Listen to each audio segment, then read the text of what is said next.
grace of our Lord Jesus Christ, the love of God, and the fellowship of the Holy Spirit be with you all.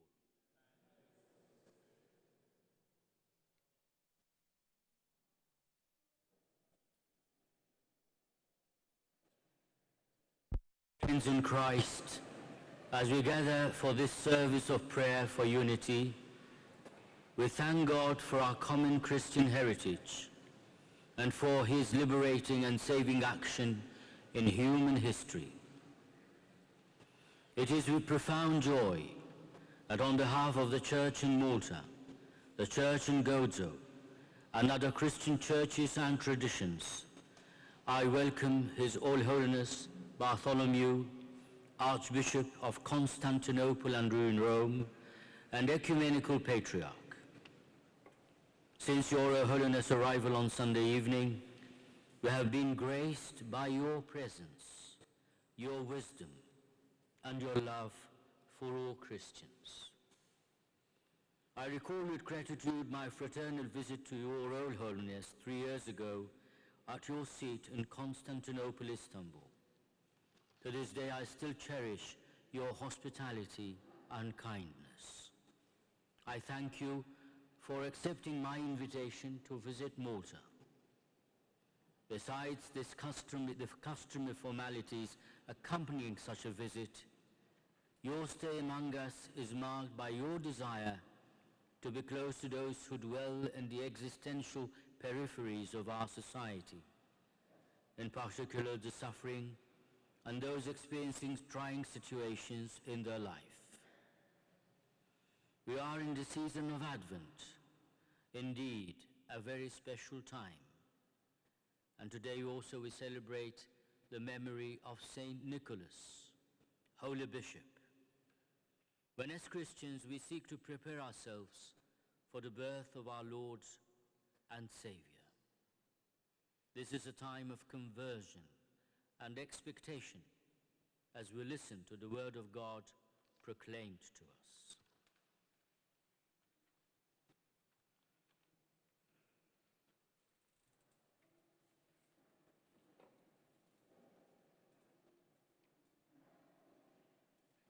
But all Christians, let us call upon the Holy Spirit to set our hearts on fire as we pray for the unity of the Church. Unite your servants in the bond of unity. Teach us to pray. Liberate us from the slavery of sin. In this Advent season, help us in our weakness. Restore us as your children.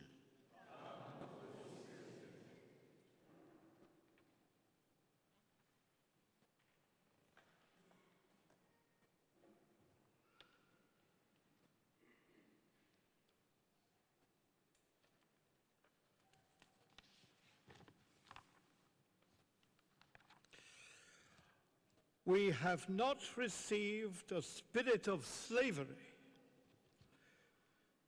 to fall back into fear. During this Advent season, let us call upon the mercy of God, confident in the saving power of God's right hand.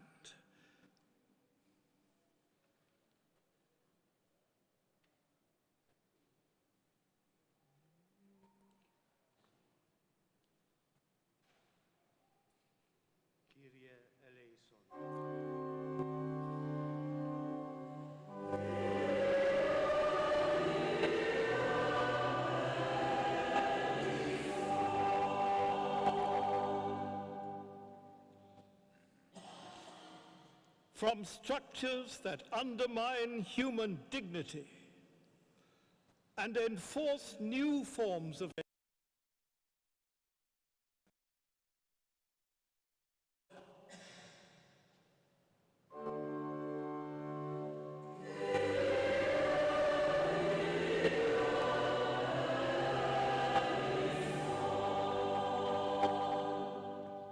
from decisions and deeds that impose poverty, marginalization, or discrimination on our brothers and sisters. Deliver us, O God.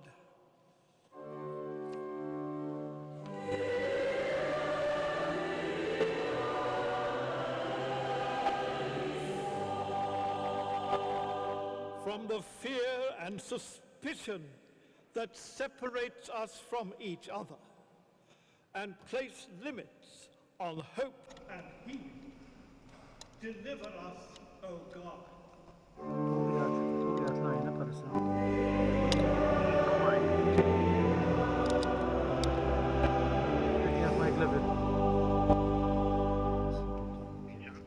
The Lord is our strength and our might, and has become our salvation. May God, who has redeemed us, lead us into the abode of holiness. Amen.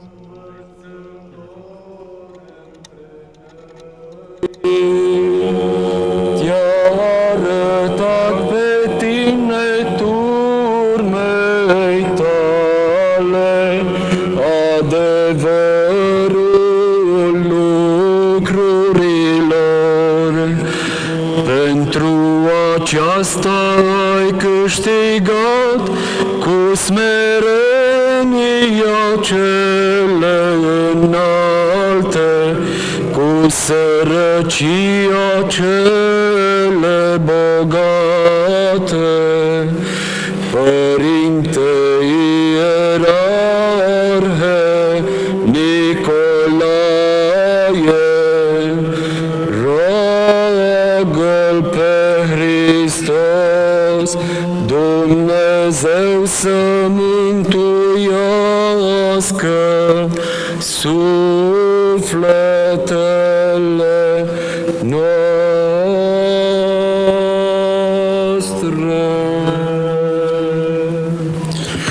O mire, o santotissimos stato sacerdote, oggi infatti,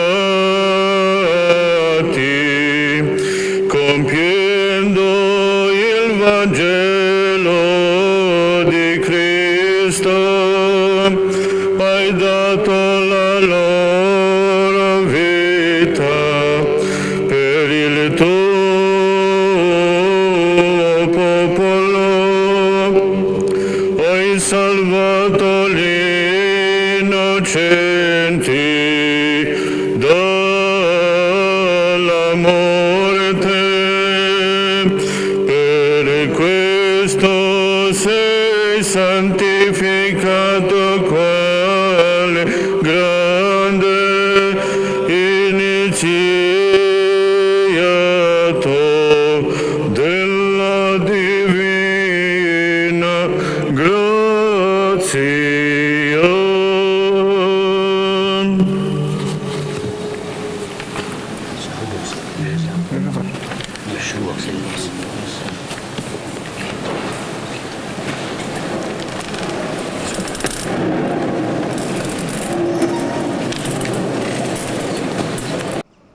The Old Testament reading is taken from Isaiah chapter 11.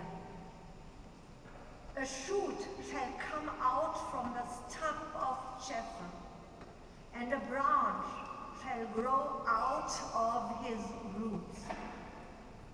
The Spirit of the Lord shall rest on him, the Spirit of wisdom and understanding, the Spirit of counsel and might, the Spirit of knowledge and the fear of the Lord. His delight shall be in the fear of the Lord. He shall not judge by what his eyes see, or decide by what his ears hear. But with righteousness he shall judge the poor, and decide with equity for the meek of the earth.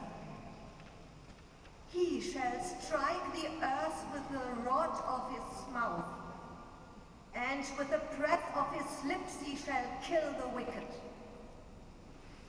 Righteousness shall be the belt around his waist, and faithfulness the belt around his loins. The wolf shall live with the lamb, the leopard shall lie down with the kid, the calf and the lion and the fatling together, and a little child shall lead them. The cow and the bear shall graze, their young shall lie down together, and the lion shall eat straw like the ox. The nursing child shall play over the hole of the asp, and the weaned child shall put its hand on the adder's den. They will not hurt or destroy on all my holy mountain, for the earth will be full of the knowledge of the Lord as the waters cover the sea. This is the word of the Lord.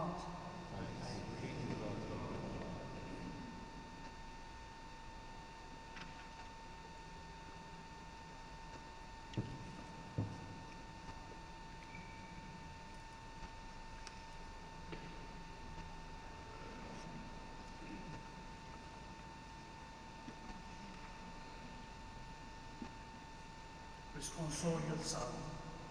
In his days, justice shall flourish, and peace till the moon fades.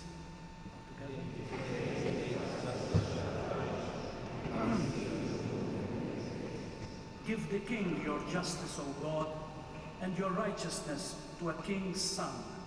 May he judge your people with righteousness, and your poor with justice.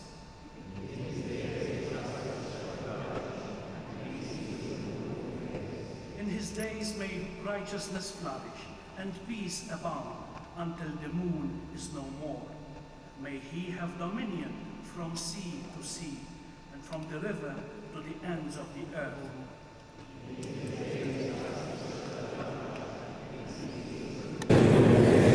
For he delivers the needy when they call, the poor and those who have no helper. He has pity on the weak and the needy, and saves the lives of the needy.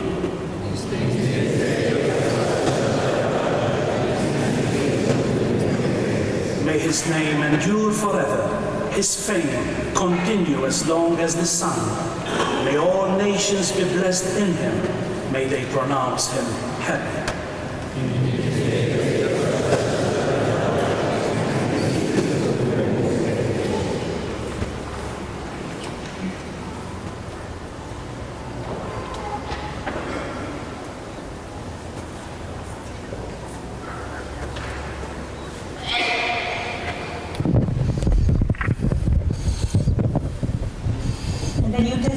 Apostle Paul in his letter to Philippians encourages us all with these words: rejoice in the Lord always. Again I say, rejoice. Let your gentleness be known to everyone. The Lord is near. Do not worry about anything, but in everything by prayer and supplication with thanksgiving. Let your requests be made known to God, and the peace of God, which surpasses all understanding, will guard your hearts and your minds in Christ Jesus. Amen.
Ο δε Ιωάννης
Ο δε Ιωάννης, ακούσας εν το δεσμοτηρίο τα έργα του Χριστού, πέμψας δύο των μαθητών αυτού είπεν αυτό, «Σύ ο ερχόμενος ή έτερον προσδοκόμεν», και αποκριθείς ο Ιησούς είπεν αυτής, «Πορευθέντες απαγγείλατε Ιωάννη, ακούετε και βλέπετε. Τυφλοί αναβλέπουσι, πολλοί περιπατούσι, λεπροί καθαρίζονται, κοφοί ακούωσι, νεκροί εγείρονται και πτωχοί ευαγγελίζονται. Και μακάριος εστίν ως εάν σκανδαλιστεί εν ημί». Τούτο δε πορευομένων ήρξατο ο Ιησούς λέγει της όχθης περί Ιωάννου. Τι εξήλθετε στην έρημον θεάσαστε, κάλαμον υπό ανέμους αλευόμενον, αλλά τι εξήλθετε ήδη, άνθρωπον εν μαλακή σηματίης εμφιεσμένων, ιδού οι τα μαλακά φορούντες εν της οίκης του βασιλέων νησί. Αλλά τι εξήλθετε ήδη, προφήτην, ναι λέγω ημί, και περισσότερον προφήτου, ούτως γαρεστή περίου γέγραπτε, ιδού εγώ αποστέλω τον άγγελόν μου προ προσώπου σου, ως κατασκευάσει την οδόν σου έμπροσθέν σου. Αμήν λέγω ημίν. Ούκ εγίγερτε εν γενετής γυναικών μίζων Ιωάννου του Βαπτιστού, ο δε μικρότερος εν τη βασιλεία των ουρανών, μίζων αυτού εστί.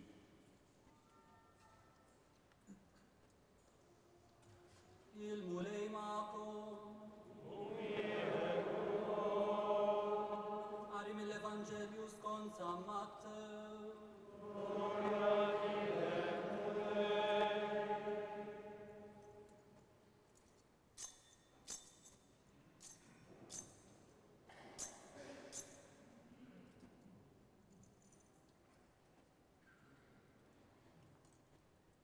F'dak iż-żmien, Ġwanni li kien fil-ħabs sema bl-emejjel tal-Messija u batandu tnejn mid-disċipli tiegħu u qallu: Inti huwa dak li għandu jiġi jew nistennew lil ħadd ieħor? Ġesu wieġeb u qalilhom: Morru qagħtu lil Ġwanni l-aħbar ta' dak li qegħdin tisimgħu u taraw. L-omja jaraw, it-zobok jimxu, il-lebrużi jfiequ, it-torox jisimgħu, il-mejtin iqumu, l-Evanġelju jixxandar lill-foqra. Ħin hu min ma jitfixkilx minħabba fija. Meta dawk telqu, Ġesu qabad ikellem lin-nies fuq Ġwanni. Xi ħriġtu taraw fid-deżert? Għażbat ix-xejjer mar-rieħ? Xi ħriġtu taraw? Raġel libes fin? Dawk li jilbsu fin fil-palazzi ta' Slaten issibhom. Mela xi ħriġtu taraw? Profeta? Iva ngħidilkom, anzi xi ħaġa iżjed minn profeta. Dan hu li fuq huwa miktub: Ara, jiena nibgħat qablek il-ħabbar tiegħi biex iħejji triqtek quddiemek. Tassew ngħidilkom li fost tuliet in-nisa ħadd ma qam akbar minn Ġwanni l-Battista, u Dana kollu li żar wieħed fis-saltna ta' smawiet u akbar minnu. Il-kelma tal-mulej.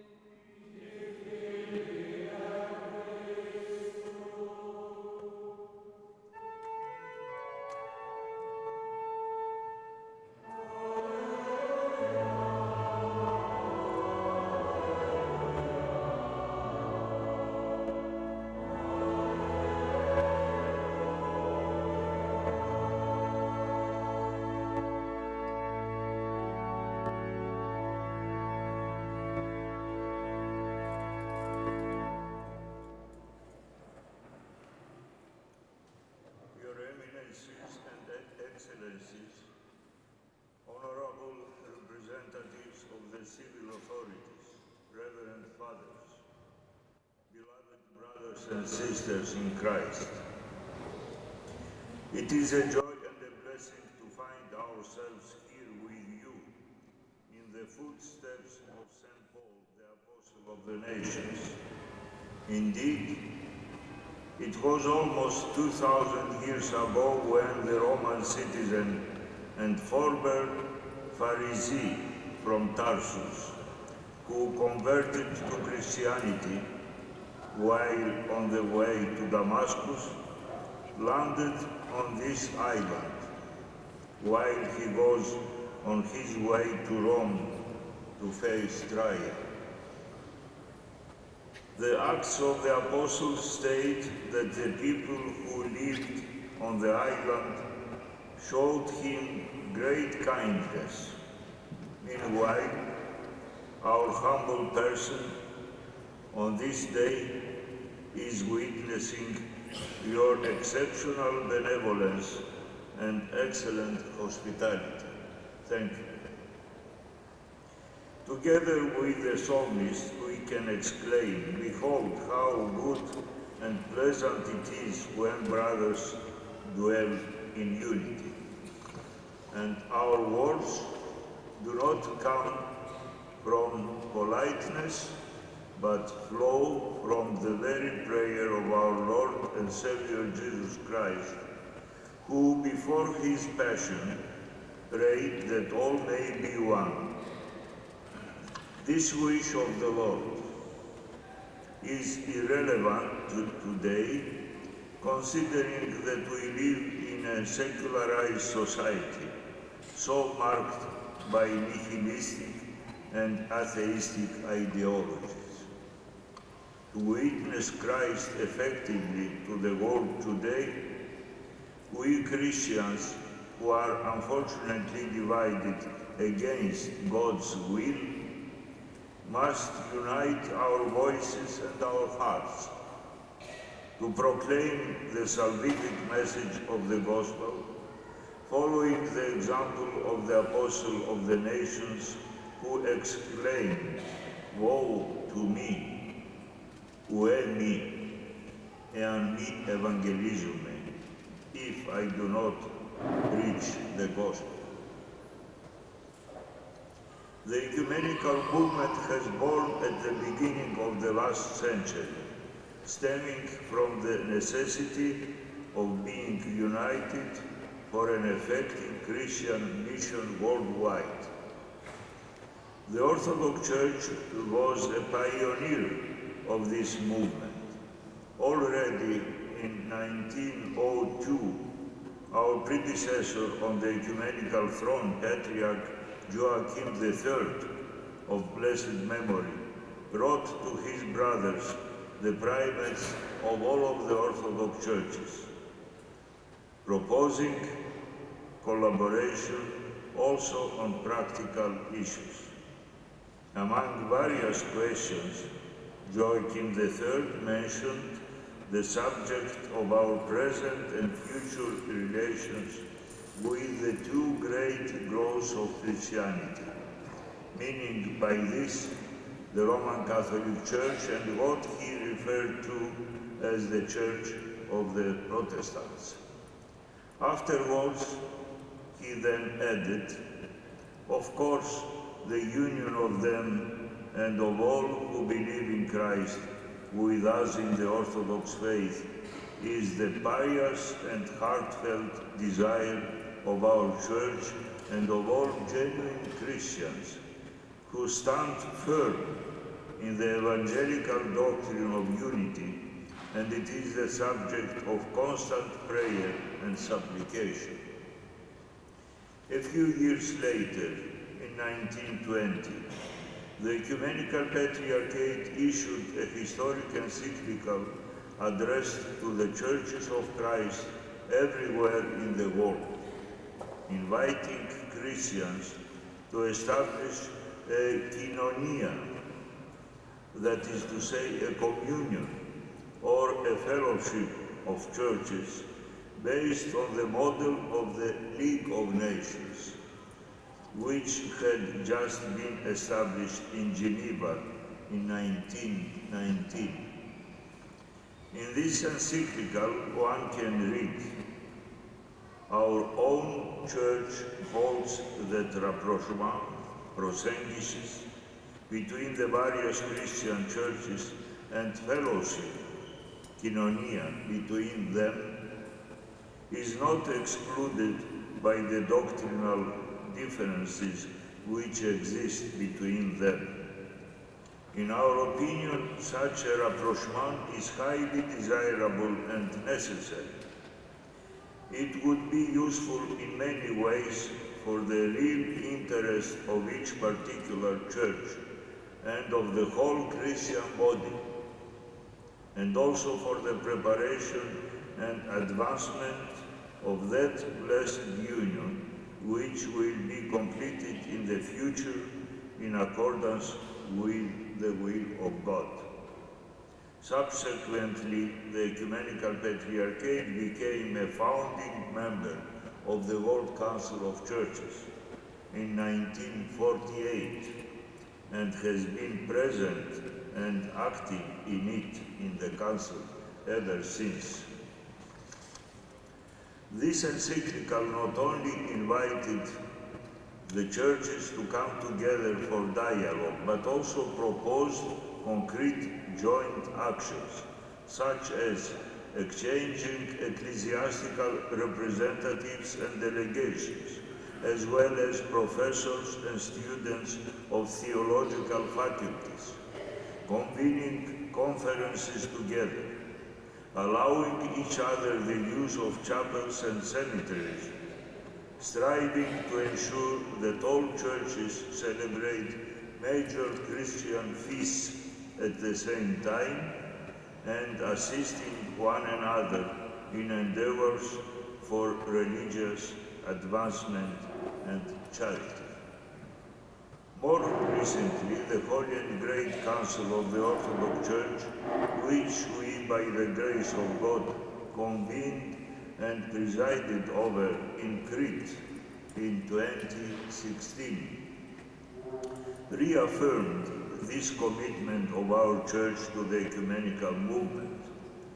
Against those who erroneously call it heresy, the Council stated clearly and unambiguously, saying, "The Orthodox Church, thanks to the ecumenical and loving spirit which distinguishes her, praying as divinely commanded that all men may be saved and come to the knowledge of the truth, has always worked for the restoration of Christian unity. Hence, Orthodox participation in the movement to restore unity with other Christians in the one Holy Catholic and Apostolic Church is in no way foreign to the nature and history of the Orthodox Church, but rather represents a consistent expression of the apostolic faith and tradition in new historical circumstances. Against those who questioned the ecclesiality of other Christian communions, the Council of Crete affirmed the Orthodox Church accepts the historical name of other non-Orthodox Christian churches and confessions. that are not in communion with her, and believes that her relations with them should be based on the most speedy and objective clarification possible of the whole ecclesiological question, and most especially of their more general teachings on sacraments, grace, priesthood, and apostolic succession. This is precisely the theological work necessary and inevitable for any eventual restoration of communion between our churches, and which is currently being done by our 6 bilateral theological dialogues, particularly those with the Roman Catholic Church, the Anglican Communion, and the Lutheran World Federation, which have all treated or are treating these subjects. The way to Christian unity is long and arduous. It requires a lot of effort, patience, and prayer. It cannot be satisfied with a monologue which would unilaterally impose one's thoughts or customs on others, but on the contrary, it requires a spirit and a culture of dialogue attentive to the will of God, listening to the Word of God and listening to each other. We personally strongly believe in the culture of dialogue. Dialogue is a gift from God.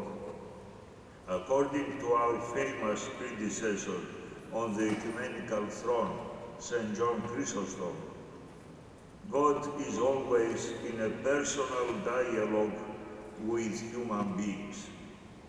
God always speaks through the prophets, apostles, and saints. And the word of God can have meaning for us only if we enter into dialogue with Him by responding to His call with faith. We are also convinced that contemporary theology has to eminently be a theology in dialogue, via legomeni theologia in Greek. Whether it be a dialogue between divided Christians, dialogue between religions, or dialogue between Christianity and modern culture. The Ecumenical Patriarchate has always been convinced of the need for inter-Christian dialogue. Dialogue has never been entirely absent from Christianity, even after the regrettable divisions.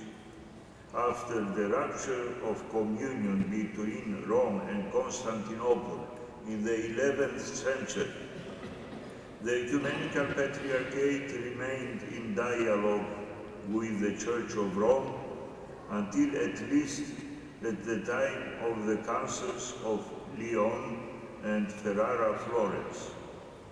Subsequently, in the 16th century, at the time of the Protestant Reformation, there were a series of exchanges between the Lutheran theologians of Tübingen and the Ecumenical Patriarch Jeremiah II. Although this remarkable correspondence was not a dialogue in the proper sense as we understand it today, it bears witness to the openness of mind which always characterized the Ecumenical Patriarchate, the Church of Constantinople. Dialogue has been particularly fruitful in the second half of the 20th century within the framework of the ecumenical movement.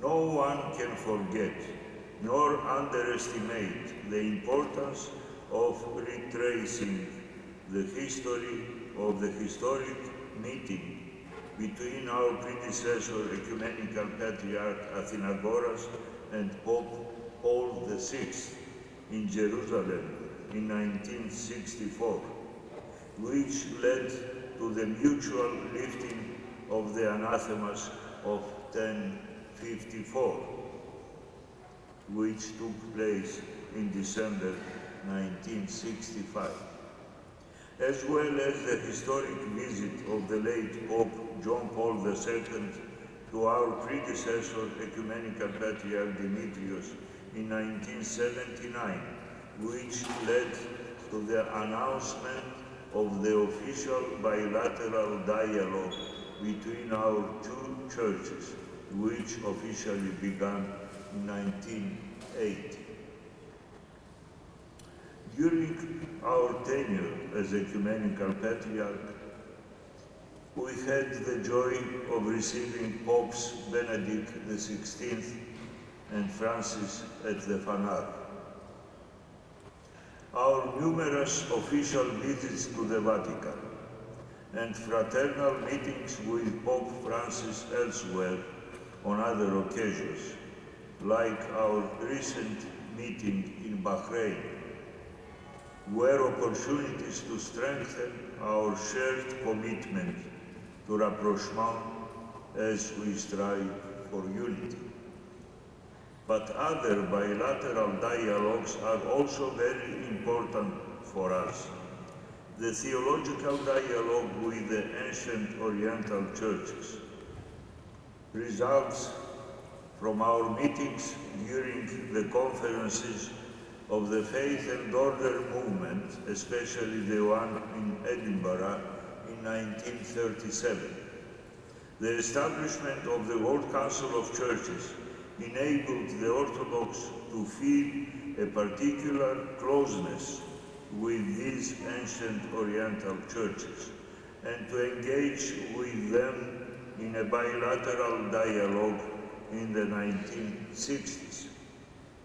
In the framework of the official bilateral dialogue launched in 1985, both families acknowledged in 1990 that they confess the same faith despite past theological controversies on Christology resulting from terminological misunderstanding.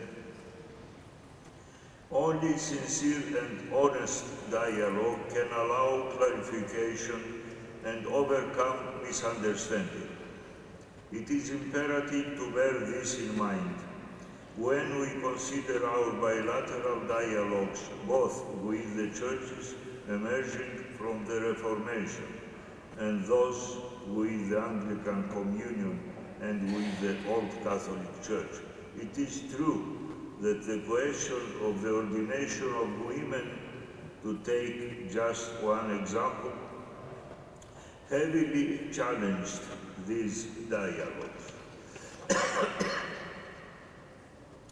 The experience of these dialogues teaches us that ecclesial communion cannot be restored only through the resolution of the dogmatic controversies of the past, but also implies considering current circumstances and developments.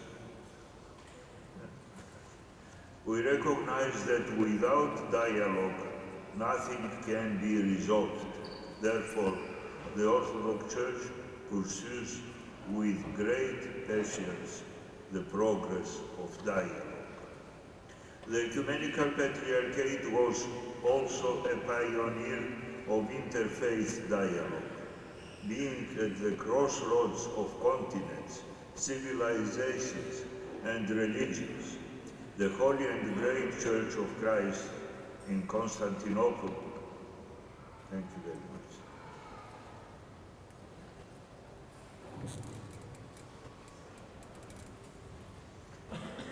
Has constantly been challenged to serve as a bridge between religions. In this regard, it is imperative to clarify that unlike inter-Christian dialogue, which aims to restore communion among Christians, Interreligious dialogue does not seek to unite diverse religions into one mega religion.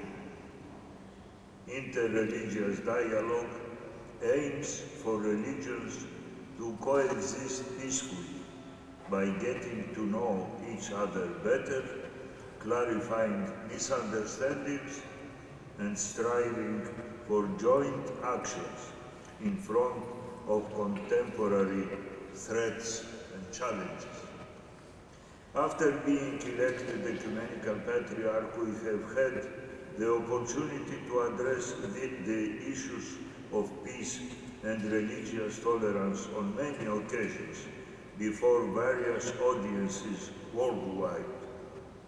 We will never forget the Conference on Peace and Tolerance, which was first held in Istanbul in 1994, and which issued the famous Bosphorus Declaration, affirming, based on the Bern Peace Conference of 1992, that a crime committed in the name of religion is a crime against religion.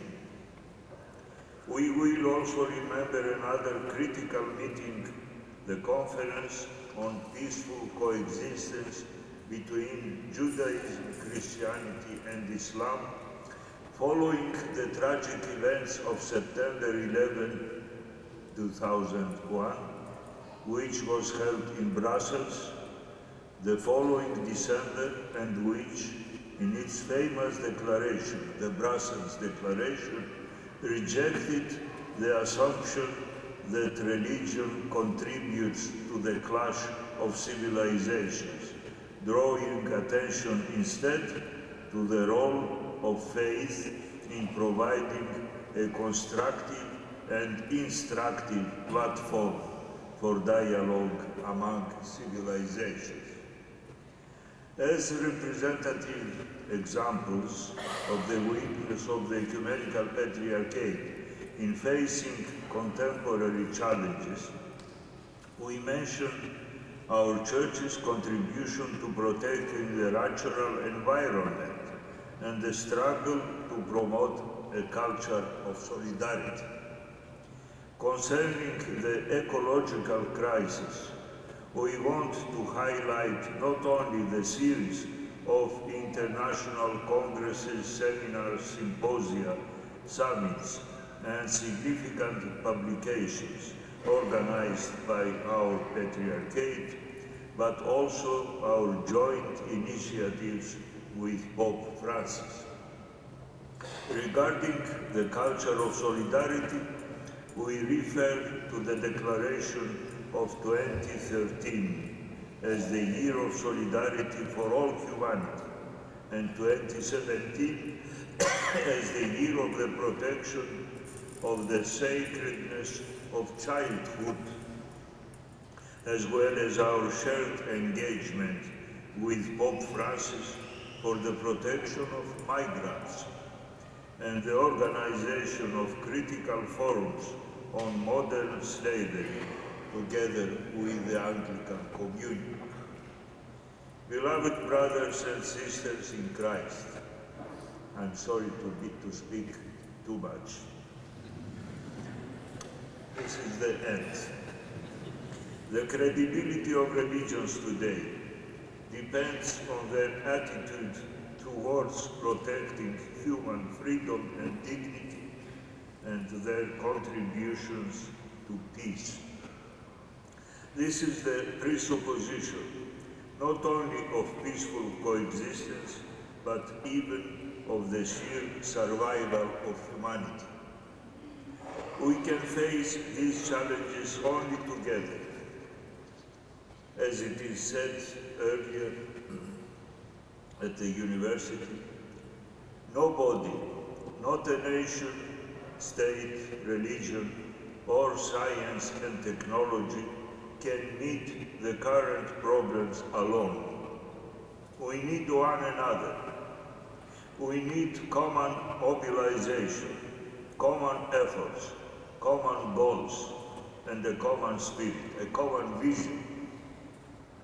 The numerous challenges our world faces today provide an opportunity for practicing solidarity, engaging in dialogue and cooperation, and openness and confidence.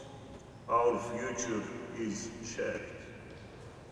And the way toward this future is a shared journey. Unfortunately, those who started the war in Ukraine ignore and violate these principles and act against the common good. In his Sermon on the Mount, our Savior teaches us, saying, "Blessed are the peacemakers, for they will be called children of God." Any distortion of the gospel message for political purposes, trying to find a theological reason for war and violence, thus trying to justify the unjustifiable, turns out to be not only a caricature of the gospel, but also and above all, a blasphemy against the God of mercy and the Prince of Peace. At this time, when we Christians prepare to celebrate the Nativity of Christ, the coming into this world of the Son of God, to reconcile all creation with its Creator. Let us wholeheartedly strive to be artisans of peace by caring about justice, solidarity, and the protection of creation.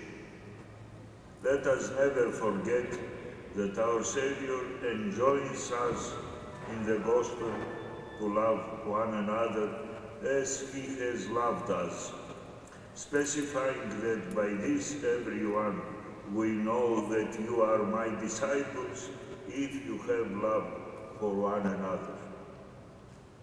This is our common heritage. This is what we share. This is what drives us to come together and act together. During this holiday season, may our Savior grant you all health, peace, and progress in every good thing, every blessing from above, during Christmas, the upcoming New Year, and all the days of your life. God bless you all. God is in our midst.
Dear brothers and sisters in Christ, we are one in the Lord, we are one in faith, we share one baptism, in union with countless generations of Christians who have borne witness to their faith in Christ over the ages, even to the point of shedding their blood.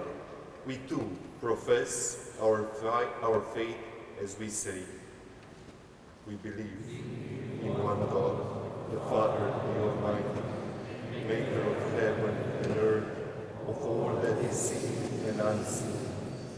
We believe in one Lord Jesus Christ, the only Son of God, eternally begotten of the Father, God from God, light from light, through God and through God, begotten, not made, consubstantial with the Father, through whom all things were made.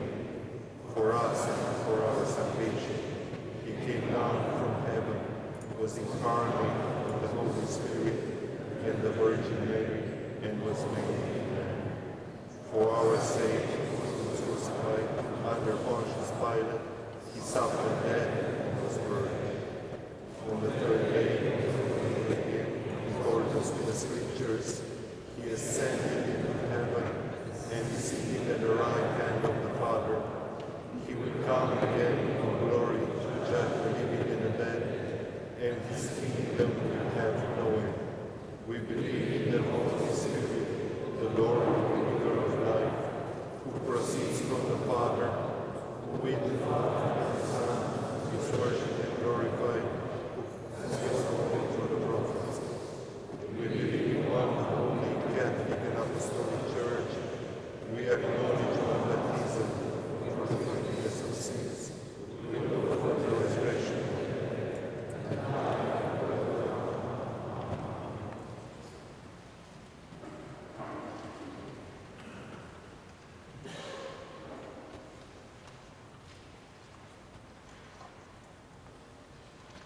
As we celebrate the Advent season, we turn to you, Almighty Father, with expectant hope, with thanks for our liberation from slavery to sin.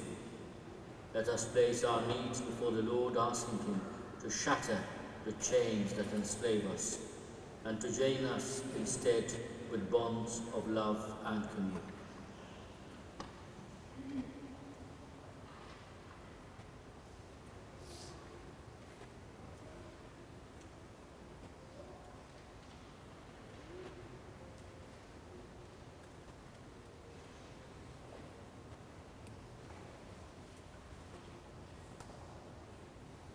Out of the Exodus, you led your people through the waters of the Red Sea and redeemed them.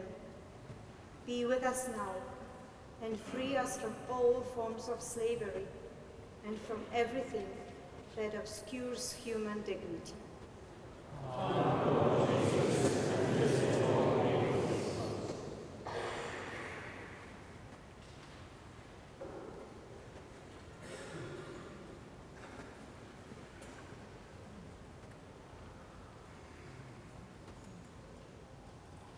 God of abundance, in your goodness you provide for all our needs. Be with us now, help us to rise above selfishness and greed, and give us the courage to be agents of justice in the world.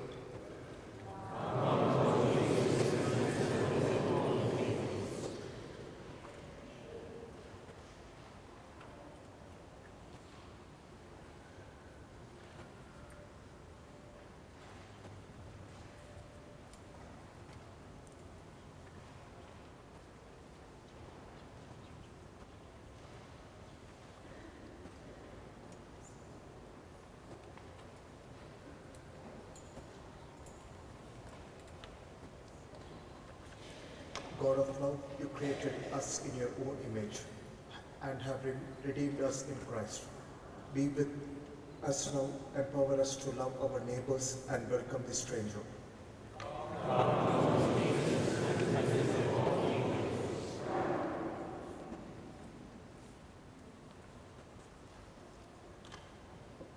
God of peace, you remain faithful to your covenant with us, even when we wander from you. and in Christ you have reconciled us to yourself.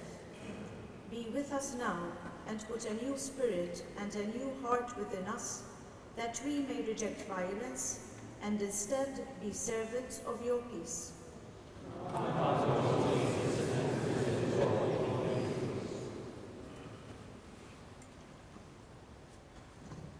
God of glory, you are all powerful. Yet in Jesus, you chose to make your home in a human family, and in the waters of baptism have adopted us as your children. Be with us now, and help us to remain faithful to our family commitments and our communal responsibilities, and to strengthen the bonds of communion with our brothers and sisters in Christ.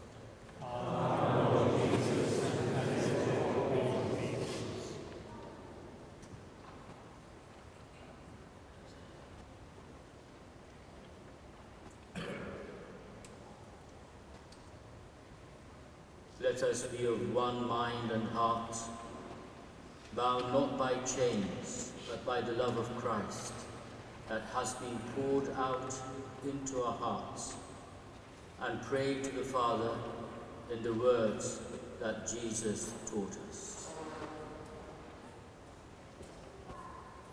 Our Father, who art in heaven, hallowed be thy name. Thy kingdom come, thy will be done on earth as it is in heaven. Give us this day our daily bread, and forgive us our trespasses, as we forgive those who trespass against us. And lead us not into temptation, but deliver us from evil.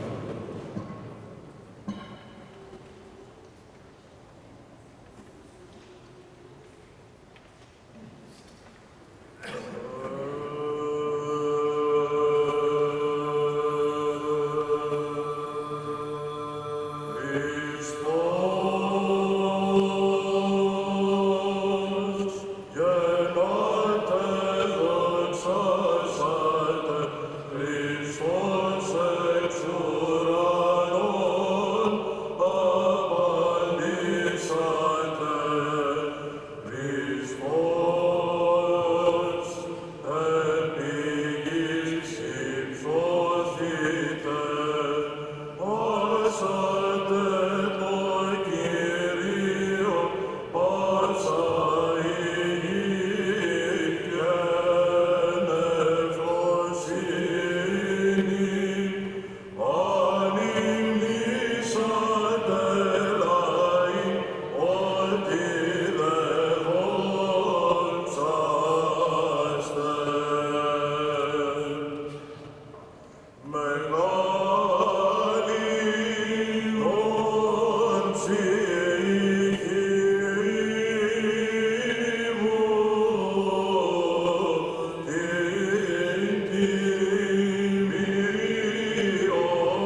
Let us offer one another a sign of peace.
Redeemed by the right hand of God and united in the one body of Christ, let us go forth in the power of the Holy Spirit.